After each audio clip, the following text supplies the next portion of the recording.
Welcome to Sacrilegious Discourse. For this is what the Sovereign Lord says. Why do you need prophets to tell people who you are and what you want? If you can justify everything that the God of the Bible has done, then you can justify any of your behavior. A lot of this mentality is trickling into what is now mainstream right-wing Christianity. I am capable of empathy greater than this God of the Bible. This is a Bible that they tell kids. This is the good Lord. This is the good book. He is fantasizing about murder, mass murder. Head over to sacrilegiousdiscourse.com right now to find out how to leave us a review or support us on Patreon.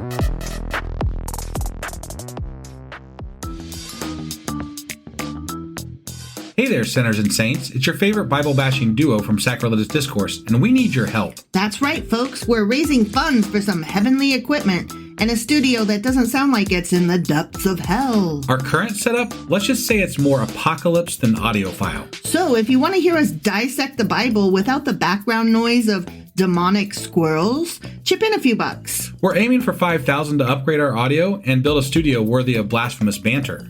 Donate today and help us spread the good word of atheism. You can find a link right on our homepage, sacrilegiousdiscourse.com. Every dollar counts. Even if it's from your collection plate. Husband! Wife! What the fuck are we doing today? Well, I would assume that we are doing more timelining of the Old Testament. Correct. And You're a Tanakh. I don't ever know exactly what we're covering, but I think we left off in the middle of something last time. We were in the middle of the Deuteronomistic history, and we did Deuteronomy, and then we did, do you know what comes next? No. Joshua. There we go. First and second, oh wait, no, there's only one judge. One judge, and then first and second Samuel. Okay. All right. Who does not have the good hair? No, because that's it's Samson. And we always think it's Samuel when we're thinking of, like, up until just recently. I thought it was Samuel for the longest time, but until last week, it's Samson. Up until last Tuesday, literally. Yeah. That fucked me up for a long time. Mm-hmm. So we're doing First and Second Kings today, just a recap. All right. Okay. Yeah. Oh, and this is a live Discord. Oh, yeah. Yeah, so if you haven't ever joined us before on a live Discord, you need to do it. You need to go down to the show notes right now, or head over to our website, because there's a link right there on our website, sacrilegiousdiscourse.com. Mm-hmm. Head over there, go to the show notes, one of the two, and then join us on Discord. Tuesdays at 10 p.m. Eastern, and make fun of me for getting overly emotional over an episode of Star Trek. And just join the fun banter that is always happening, because it's fun. And also be prepared to wait an hour past 10 to actually get the beginning of the episode. Well, we start hanging out at 10. Yes. And then the show starts 45 minutes to an hour later. So anywhere between 10:30 and 11 p.m. Right. It just we have no plan. Right. Like kind of like how we do these episodes. No plan. Yeah, no plan. Because we're professional like that. All right. Are you ready to get into this episode? Sure as fuck am. All right. Let's do this. Okie dokie.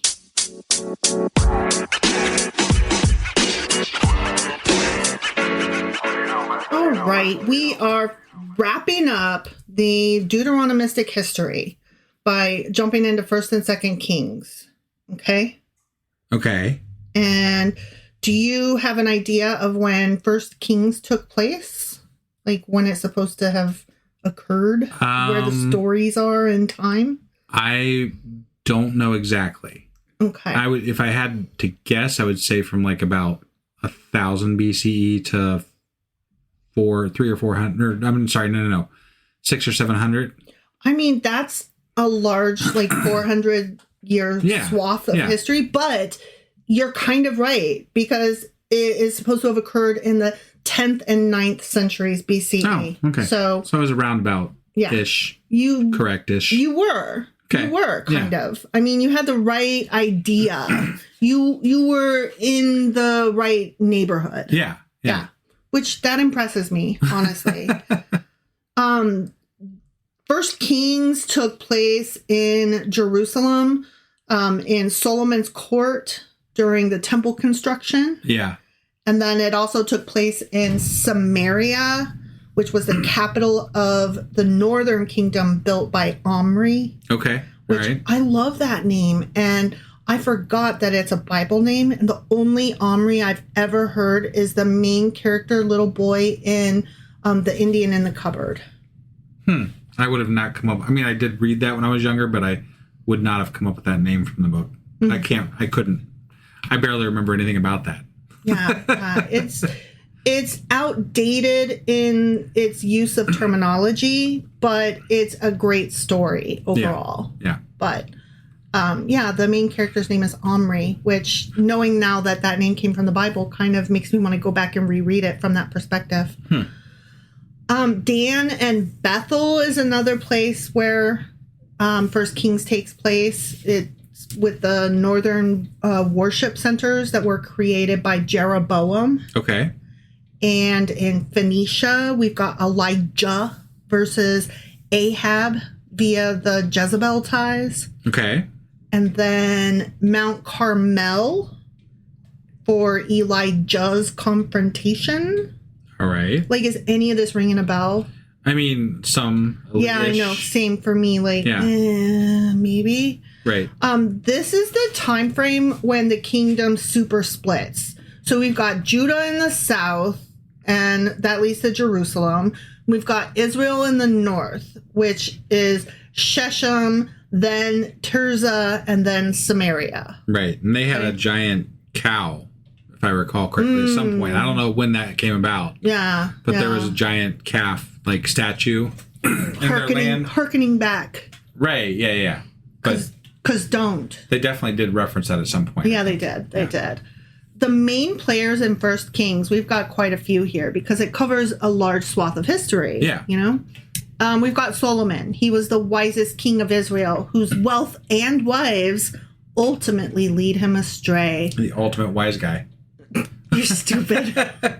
I like how the summary is that he was led astray, not that he went astray. Right. Because he couldn't possibly. He was both really smart and awesome, but a fucking simpleton that could be led anywhere because men follow their dicks. Yeah. So men are both strong, but also so weak and dumb, depending on which one it is. It's funny because that idea that kind of pops up here and there in the Bible of women being able to lead men astray and the whatnot, honey-lipped vixens. it gives a lot of power to women that they don't necessarily comment further than that on. Right. But you're lending women a lot of power. You're just not saying that.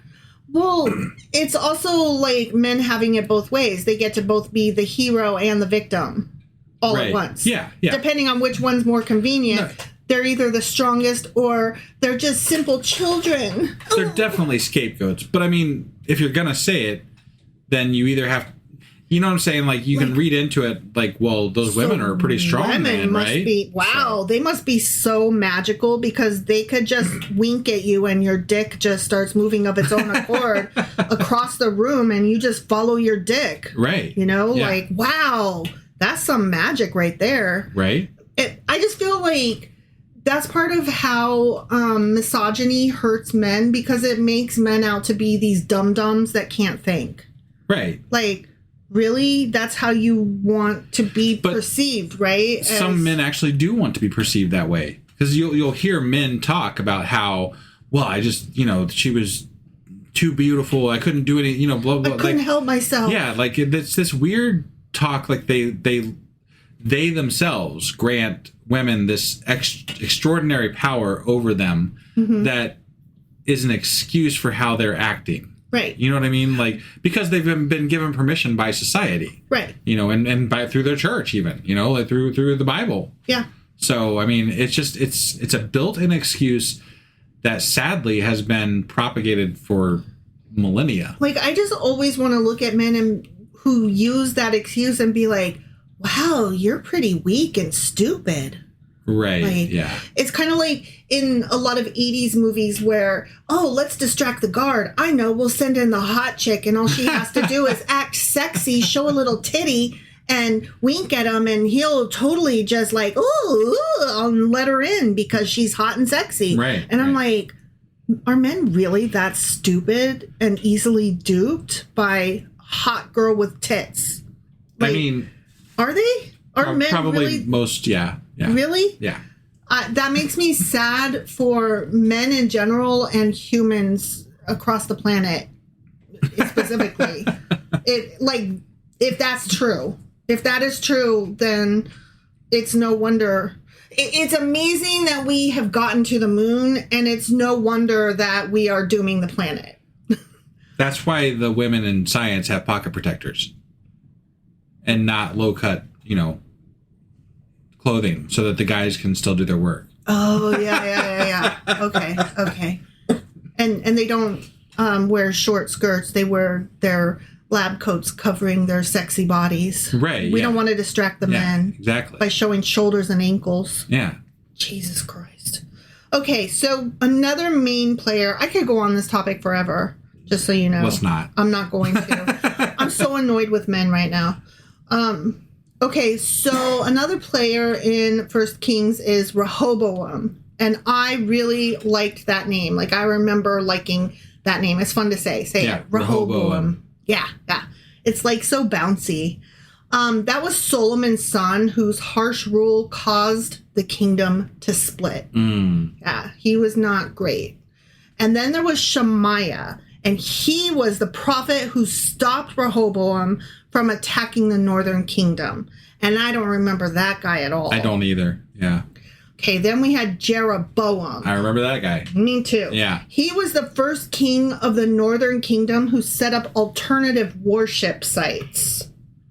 Okay. And I don't really remember him doing that. I do, because that they set up other areas other than the main temple where people could take their sacrifices to and such. So, okay. And I think we talked about how their population probably had increased and they needed other places to bring things. Yeah, I do remember that. Other things like that. And there was a question about whether they were legit or not, because it's like, well, okay, yeah, they're making them like strip malls, but also, right. You got these sacrifice food deserts. You got to put one out there so that the people can, Right, but then the questions of logistics coming in, because like once you get into this day and age, right, and you have airplanes and everything, you can go across the sea, right? Yeah. I mean, do you really need to bring your calf all the way back to Jerusalem to do your sacrifice? Like, exactly. It gets a little hairy, cumbersome to follow the rules, Yeah. So you gotta keep up with the times, God. Right? Yeah. It's almost like God doesn't know how to adapt, and it's almost like God is not omnitemporal or real. Yeah. So then we've got Jehu, son of Hanani, and I just love everything about that. It sounds like a Jehu Nani, like it just sounds like a song, like it's going to be a song or from something, Monty Python. Yeah, right. Yeah. He was a prophet who denounced Baasha and predicted his own downfall. Okay. Like, I don't remember that guy. Right. At all. Then we had Elijah, and he was the fiery northern prophet who challenged kings like Ahab, and he called down fire from heaven to defeat Baal's prophets on Mount Carmel. That Elijah, let me tell you. Right, yeah. He got a whole bunch of stuff done. He did, yeah. Then we had Ahijah, the Shilonite. Okay. He was the prophet who tore a cloak into 12 pieces and predicted the kingdom split. And I kind of remember that, but I didn't remember that his name was Ahijah, the Shilonite. Okay. At all. Did you remember him? No. Okay. Not at all. Then we had Ahab. I remember him because I would always say, call me Ishmael. Ahab was infamously the wicked northern king married to Jezebel. Yeah. Yeah, he was. And we talked a lot about Ahab at Jezebel. Mm-hmm. Yep. And then, of course, we had Jezebel, who was the strong-willed Phoenician queen who promoted Baal worship. And I do remember that. Right. Yeah. They didn't like Baal. She was a baddie. Mm-hmm. So basically what happened in First Kings was Solomon's reign was like the big deal. And the kingdom split into Israel in the north and Judah in the south afterward. Okay. Yeah. During that time period, Solomon built the temple. We get Solomon's downfall due to idolatry.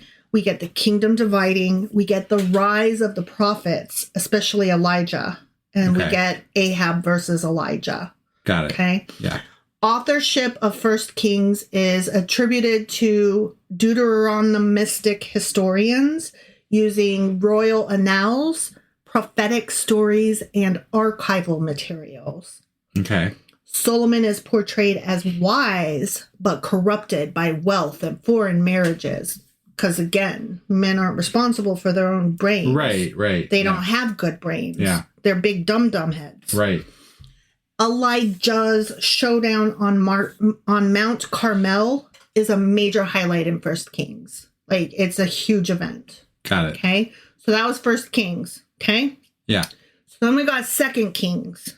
Okay? Okay. This one occurred between the 9th and the 6th centuries BCE. Oh, see?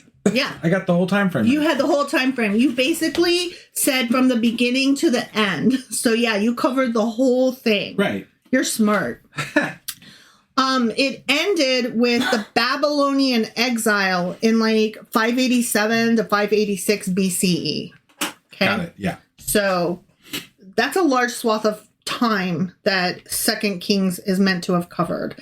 And it ended with the Babylonian exile. Yeah. Okay. It occurs in several different places. We've got the Southern Kingdom, the Northern Kingdom, foreign empires, and then it ends in Babylon. Okay? Okay. So in the South, in the Southern Kingdom, which is Judah, we've got Jerusalem, which is the central city, Lachish, which is the Assyrian siege, and then Negev, which we have various campaigns occur. Yeah. Okay? In Israel, the Northern Kingdom, we've got Samaria, which is the capital, and it falls in 722 BCE. Okay. Okay. We've also got Galilee, and that's where we get some Elijah stories, not Ja. Got it. Yeah. Okay. With the foreign empires, we've got Assyria. Assyria, huh? Assyria, who takes Israel.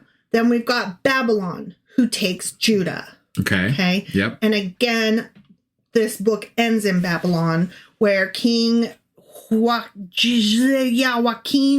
Yeah, that guy. I always say it wrong. Joaquin. I can't say it, and Brady always makes fun of me for how I say it.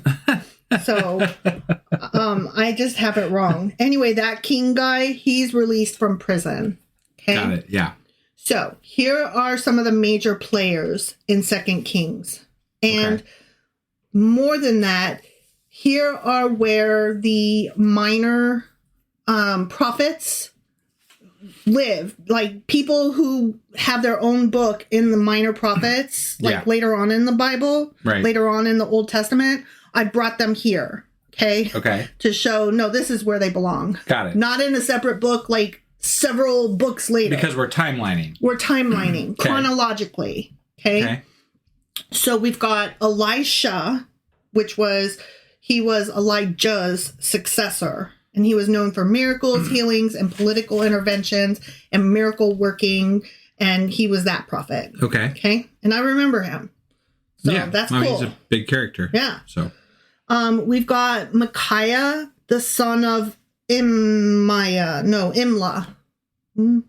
Sometimes capital I's look like L's, look like lowercase L's. Got it. You know what I mean? It's just like a stick. And you're like, is that a capital I or is that a lowercase L? So it's either Imla or Imaya, but I think it's Imla. It's in the middle of the word, so it's probably an L. So it's probably Micaiah, son of Imla. Got it. That's what I'm going with. Yeah. Okay. He was the lone prophet who predicted disaster when 400 court prophets were saying victory.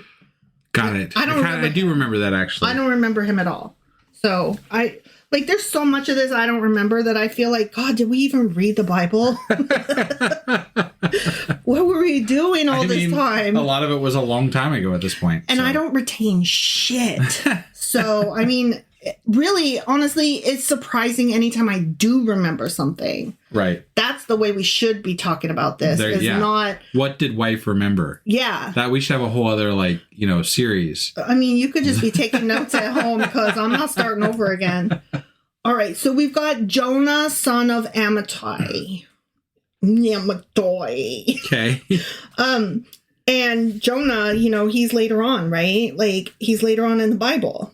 But so this is the fish guy. The fish guy, yeah. Okay, the whale guy. Yeah. Yeah. He's briefly mentioned during Jeroboam the Second's reign in the northern kingdom, 8th century BCE, as a minor prophet of restoration. So this is when he lived. Okay. And that makes sense because he ended up going to the northern kingdoms to confront the Samaritans. Yes.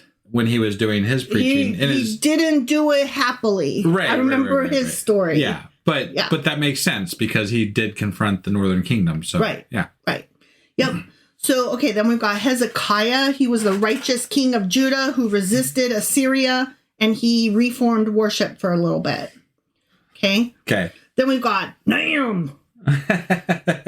And you missed that one. Yeah, I miss him. Yeah. He was one of the minor prophets, and he comes later, but no, he lived during this time. Okay. All right.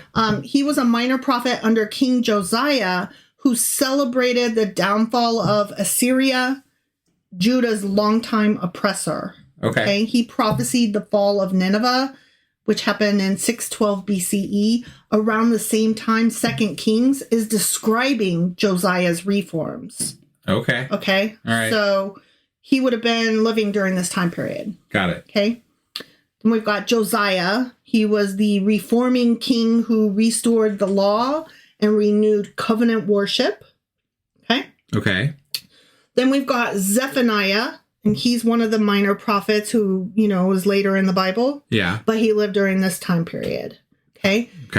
He was a royal descended minor prophet during Josiah's reign between 640 and 609 BCE, and he called for purification before God's coming judgment. Okay. We've got Huldah. Hold the door. Yeah, that guy. Okay. I cannot help it.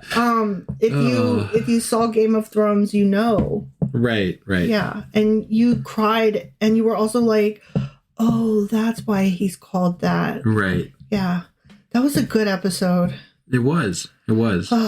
Of a show that ended so shitty. Yeah, and had absolutely nothing to do with the Bible or this guy. But it was more entertaining. I mean, you got to give me that. The Bible's not fun. So I take what joy I can where I find it. Sure. All right. So Huldah was the prophetess who authenticated the rediscovered book of the law in Josiah's day. Remember they that's right. They found Moses' book after in the library centuries and centuries. And she's like, it's totally real. Oh, there it is. Oh, there it is. It's totally real. Yeah. And then we've got Manasseh. Yeah. Do you remember him? I remember the name. You remember me going, Manasseh? I do. Yeah. He was the long-reigning king whose idolatry is blamed for Judah's eventual downfall.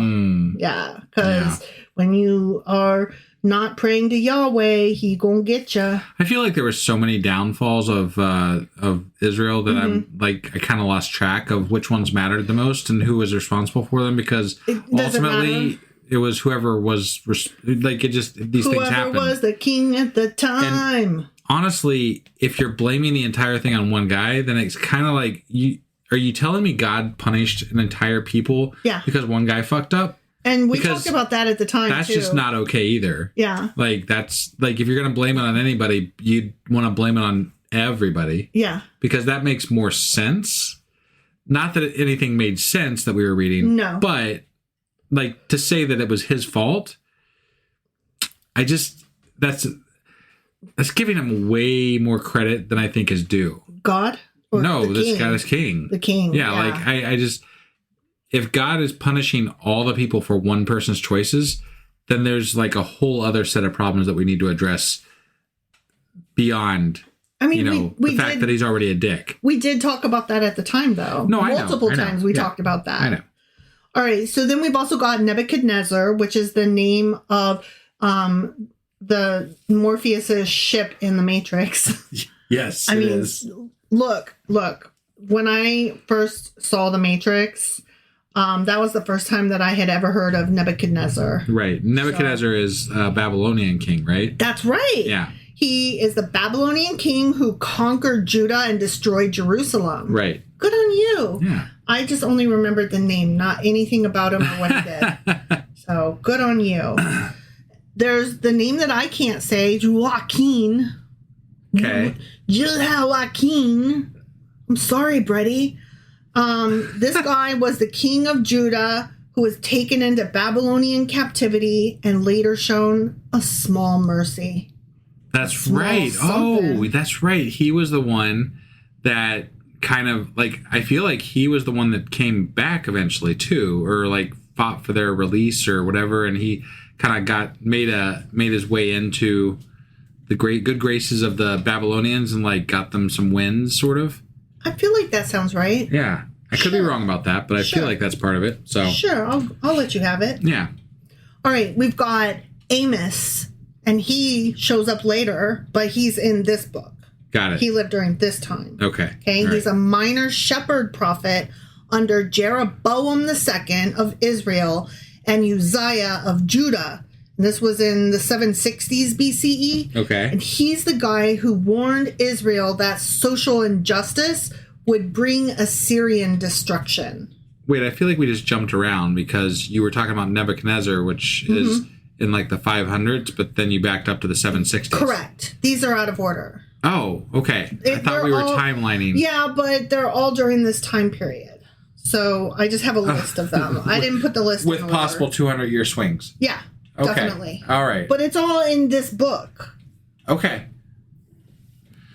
No, I thought they were going to be in timeline. Like, I thought they were going to be in order. Look, I should have done that, but I made my list of people that are in this, that live during this time period in this book.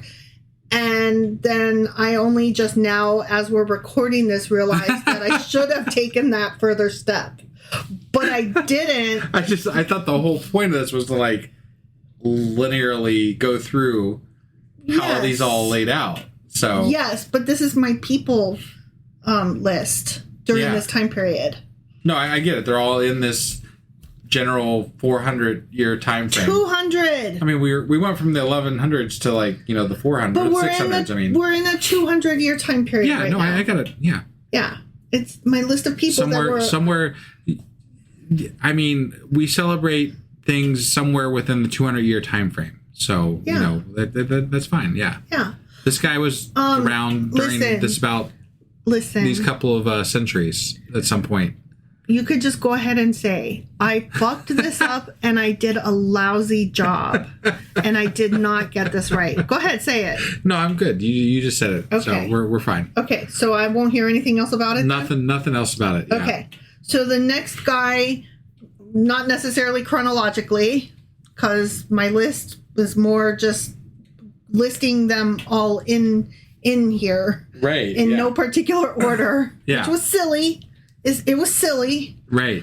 Was Hosea.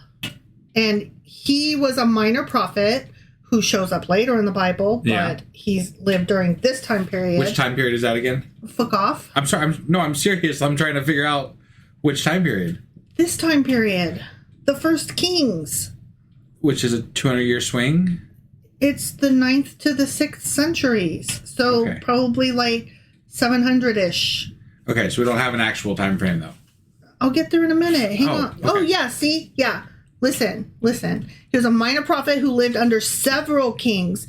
Uzziah, Jotham, Ahaz, Hezekiah in Judah, plus the last kings of Israel through Israel's collapse, the fall of Samaria in 722 BCE. And I said the 700s. See? Okay. Right. See? Yeah.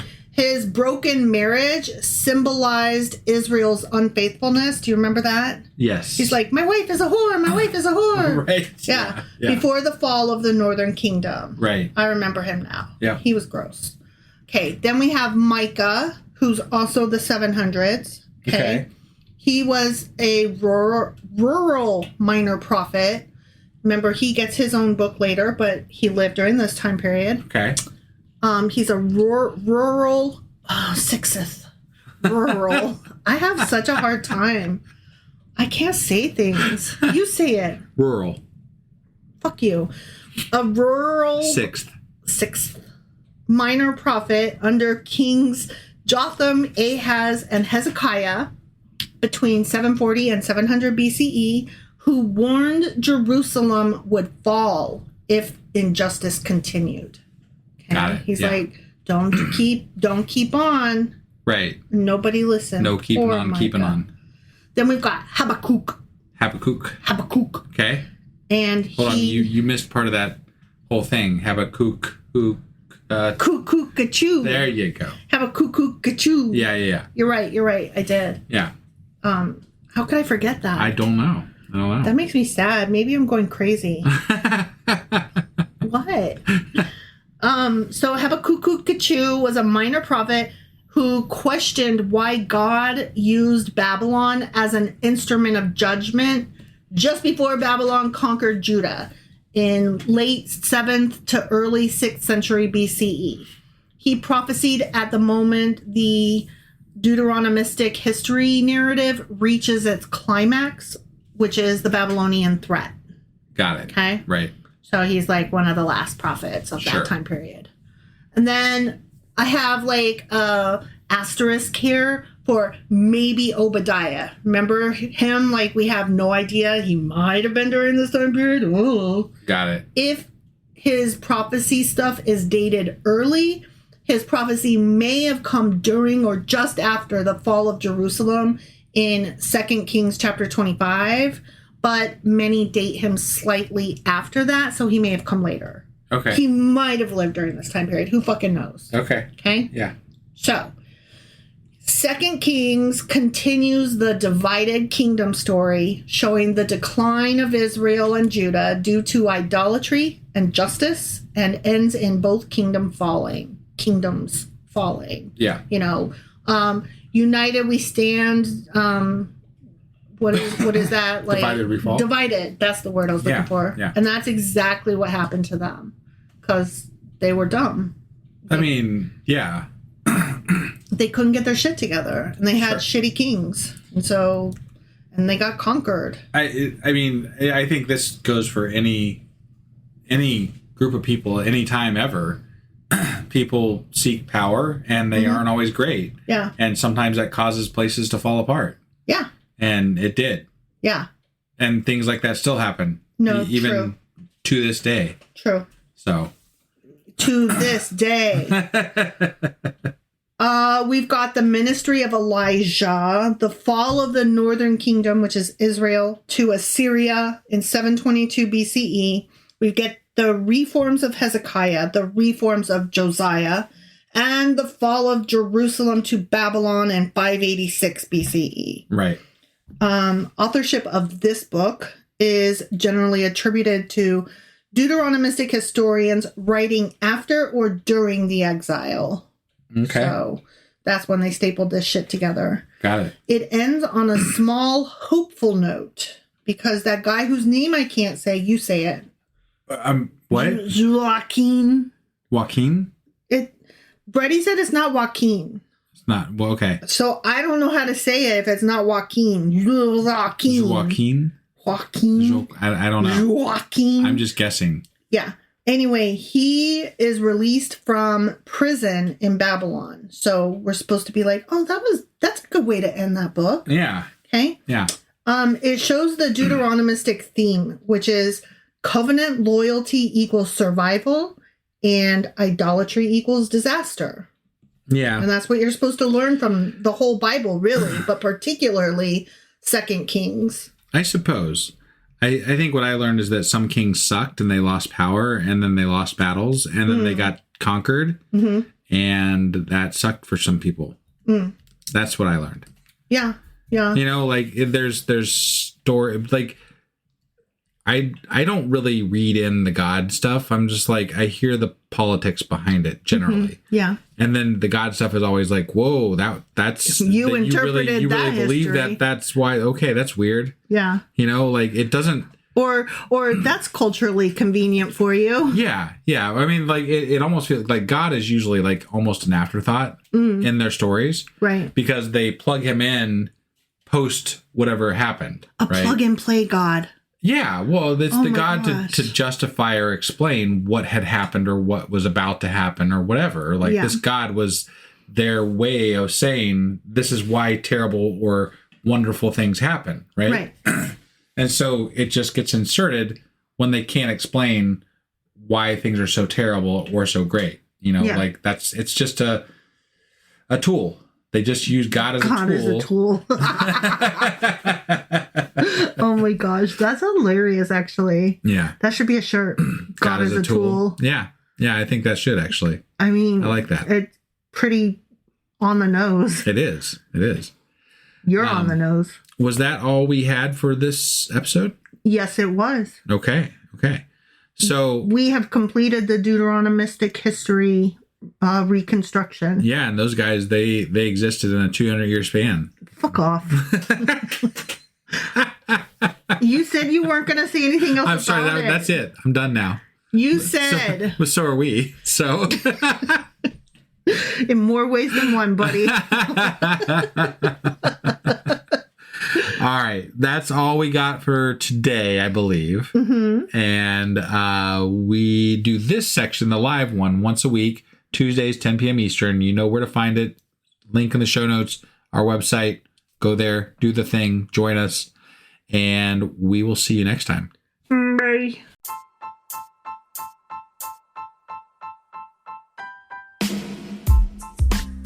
Hey, wife, I guess that's the end? But husband, that's just sad. It doesn't have to be. We are on lots of social media platforms like Twitter. Our handle there is sacrilegious_D. For D's nuts. Oh my God. Stop doing that. Anyway, we're also on Facebook, Instagram, and Pinterest. There's a link to all of our social media sites at our website. Ooh, we have a website? Yeah, it's sacrilegiousdiscourse.com, where you can also find a link to our merch shop. We have a merch shop? Yep, we have podcast-themed clothing, mugs, notebooks, and more, as well as an atheist and science-themed products. Wow, our fans should really go check that out right now. Definitely. They can get in touch with us by sending an email to sacrilegiousdiscourse@gmail.com. But before they do that, we could really use some help. Oh yeah? With what? Well, it's not free running the podcast, and we need some financial support in order to get better equipment, which will free up time so we can concentrate on our podcast and our fans. Okay, so what should they do? Head over to patreon.com/sacrilegiousdiscourse and sign up as a contributor on our podcast. Supporters there receive additional bi-weekly episodes that we record just for our Patreon members for as little as $2 a month. Also, we'd really appreciate it if you would like and subscribe on whatever platform you're using. And Apple Podcast reviews help us out tremendously. Like and subscribe. Leave an Apple review. Join us on Twitter. Support us on Patreon. That's a lot of instructions. Don't forget to say thanks. Thanks. Okay, bye.